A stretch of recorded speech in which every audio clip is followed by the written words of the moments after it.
വിശദീകരണം ഇന്നലെ വന്നു. ഈ വിശദീകരണം വന്നതിന് ശേഷം ഈ നാസർ ഫൈസി കൂടത്തായി അടക്കമുള്ള ആളുകൾ അത് തെറ്റായി പോയി, വാക്കുകൾ സൂക്ഷിച്ചു ഉപയോഗിക്കുന്ന രീതിയിലൊക്കെ സോഷ്യൽ മീഡിയയിലും ഒരു പോസ്റ്റൊക്കെ ഇട്ടിരുന്നു. അല്ല, അതിനെക്കുറിച്ചൊന്നും പറയാൻ ഞാൻ ആളല്ല.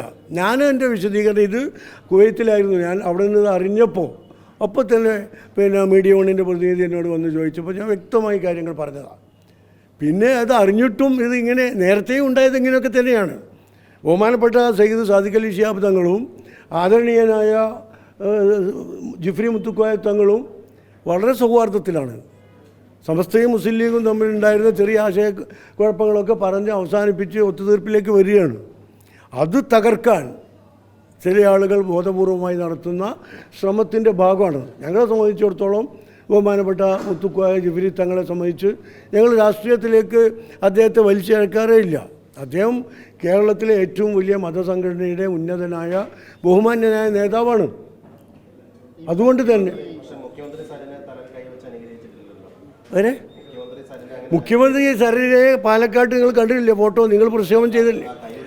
ആ കൈപിടിച്ച് ഉയർത്തുന്നതാണ്. ജിഫ്രി തങ്ങളും സരിനെ തലയിൽ കൈവച്ച് അനുഗ്രഹിച്ചിട്ടില്ല, ചുമലില കൈവച്ചത്. അത് നിങ്ങൾ നോക്കണം. മുസ്ലിം സമുദായത്തിൻ്റെ അനുഗ്രഹം എന്ന് ഞാൻ പറഞ്ഞിട്ടില്ലല്ലോ.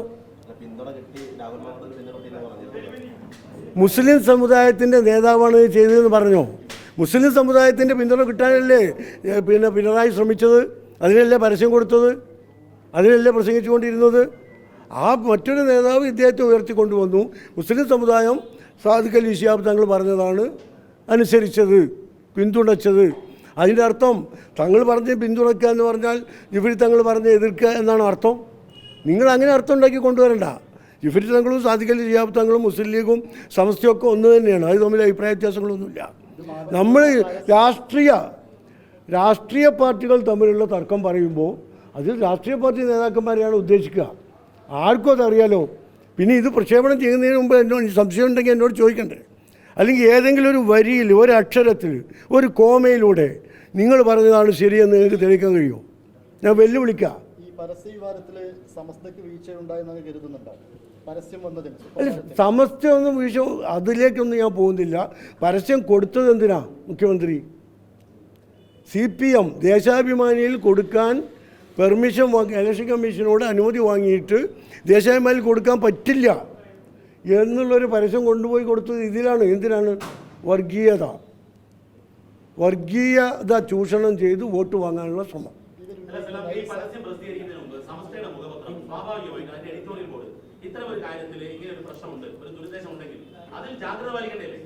അത് അവരോടല്ലേ ചോദിക്കേണ്ടത്, ഞാനല്ലല്ലോ പറയേണ്ടത്.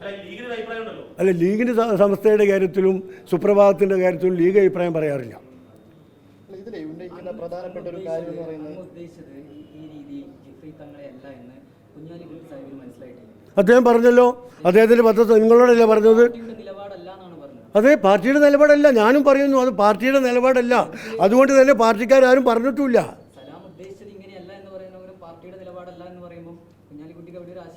അല്ല, അദ്ദേഹം പറഞ്ഞു. അതുമാത്രമല്ല, പാർട്ടിയുടെ നിലപാടല്ല എന്ന് മാത്രമല്ല, അദ്ദേഹം ഇത് പാർട്ടിയുടെ ഒരു രീതിയല്ല എന്നും കൂടി പറഞ്ഞിട്ടുണ്ട്. ഞങ്ങളൊക്കെ പറയുന്നത് തന്നെയാണ്, ഇത് പാർട്ടിയുടെ രീതിയല്ല, പാർട്ടി ഇങ്ങനെ പറയാറില്ല, ഞാനും പറഞ്ഞിട്ടില്ല. വളരെ വ്യക്തമാണ്. ഇത് ഞങ്ങളുടെ പേരിൽ നിങ്ങൾ എന്തോ താല്പര്യത്തിന് വേണ്ടി അടിച്ചേൽപ്പിച്ചതാണ്. അതിൻ്റെ അപ്പുറത്തേക്കൊന്നുമല്ല.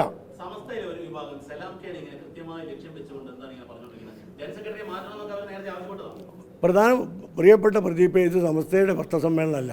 ഞാൻ മുസ്ലിം ലീഗിൻ്റെ ജനറൽ സെക്രട്ടറിയാണ്. ഞാൻ രാഷ്ട്രീയ പാർട്ടിയുടെ സെക്രട്ടറിയാണ്. മതസംഘടനയുടെ കാര്യത്തിൽ ഞാൻ അഭിപ്രായം പറയാറില്ല.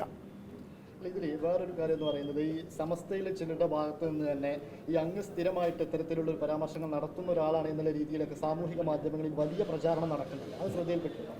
അല്ല, ഞാൻ ഇത്തരത്തിലുള്ള സമസ്തക്കെതിരായി ഞാൻ എപ്പോഴെങ്കിലും എവിടെയെങ്കിലും എന്തെങ്കിലും പറഞ്ഞിട്ടുണ്ടോ എന്ന് തെളിയിച്ചു കൊടുക്കേണ്ടത് നിങ്ങളാണ്. നിങ്ങളെടുത്തുണ്ടാവില്ലേ ഇതിൻ്റെ ക്ലിപ്പുകളൊക്കെ? ഏതെങ്കിലും ഒന്ന് എടുത്ത് പുറത്തിട്. ഒരു കാലത്ത് ഇതുപോലെ ഇപ്പോൾ ഇന്നലെ കണ്ട പോലെ പച്ചയായ നുണ പ്രചരിപ്പിക്കുകയാണ്. ഇതാണ് കഴിഞ്ഞ കാലങ്ങളിൽ നടന്നത്. ഞാൻ പറയുന്നു, ഞാനിത് പറഞ്ഞിട്ടില്ല. നിങ്ങൾക്ക് തെളിയിക്ക്. എന്തിൻ്റെ അടിസ്ഥാനത്തിലാണ് നിങ്ങൾ ഈ വാർത്ത ഇന്നലെ മുതൽ എടുത്തിട്ടത്? എൻ്റെ പ്രസ്താവന കൂടെ ഇട്. എന്നിട്ട് പറയൂ ഇതിൽ ഇദ്ദേഹത്തെ പറഞ്ഞിരിക്കുന്നു, ഏതെങ്കിലും ഒരു മത നേതാവിനെ പറഞ്ഞിരിക്കുന്നു. ഞാൻ രാഷ്ട്രീയക്കാരനാണ്. രാഷ്ട്രീയ പാർട്ടികളാണ് അവിടെ തെരഞ്ഞെടുപ്പിൽ പരസ്പരം മത്സരിച്ചത്. അതുകൊണ്ട് രാഷ്ട്രീയ നേതാക്കളെ തന്നെയാണ് ഉദ്ദേശിക്കുന്നത്. അപ്പോൾ ഇപ്പോഴും പറയുന്നത്. അതിൽ ബഹുമാനപ്പെട്ട ജിഫ്രി തങ്ങളെയോ മറ്റേതെങ്കിലും മത നേതാവിനെയോ ഉദ്ദേശിക്കേണ്ട ആവശ്യമില്ല. കാരണം അവർ തിരഞ്ഞെടുപ്പ് പങ്കാളികളല്ല. വോട്ടെടുപ്പിൽ ആർക്കെങ്കിലും വോട്ട് ചെയ്യണമെന്ന് പറഞ്ഞിട്ടില്ല. തിരഞ്ഞെടുപ്പ് പ്രചാരണത്തിന് വന്നിട്ടില്ല. അവിടെ ഞങ്ങളെ സ്ഥാനാർത്ഥിയെ സാദിഖ് അലി തങ്ങൾ സ്പോൺസർ ചെയ്യുന്നു, ഇടതുപക്ഷ സ്ഥാനാർത്ഥിയെ പിണറായി വിജയൻ സ്പോൺസർ ചെയ്യുന്നു. അത് രണ്ടും തമ്മിലാണ് പറഞ്ഞത്. അത് ആർക്കും മനസ്സിലാകുന്ന കാര്യമല്ലേ? അങ്ങ് പറഞ്ഞതിലൊരു ആശയക്കുഴപ്പമുണ്ടായിരുന്നില്ല. ഒരാശയം വളരെ വ്യക്തമാണ്. ഇന്നലെ രാത്രി വരെ വ്യക്തമായിരുന്നു. ഇപ്പോൾ രാത്രി ആയപ്പോൾ എവിടെ നിന്നോ ഇത് പുറത്തു വന്നതാണ്. ഇങ്ങനെ അത് ആസൂത്രണം ചെയ്ത് കൊണ്ടുവരികയാണ്. ഈ മാധ്യമങ്ങളിൽ എത്രത്തോളം വിഷലിപ്തമായ ഭാഗങ്ങൾ കൂട്ടിച്ചേർക്കാമെന്നതിന് ഏറ്റവും വലിയ ഉദാഹരണമാണ് ഇന്നലത്തെ നിങ്ങളുടെ സംപ്രേഷണം.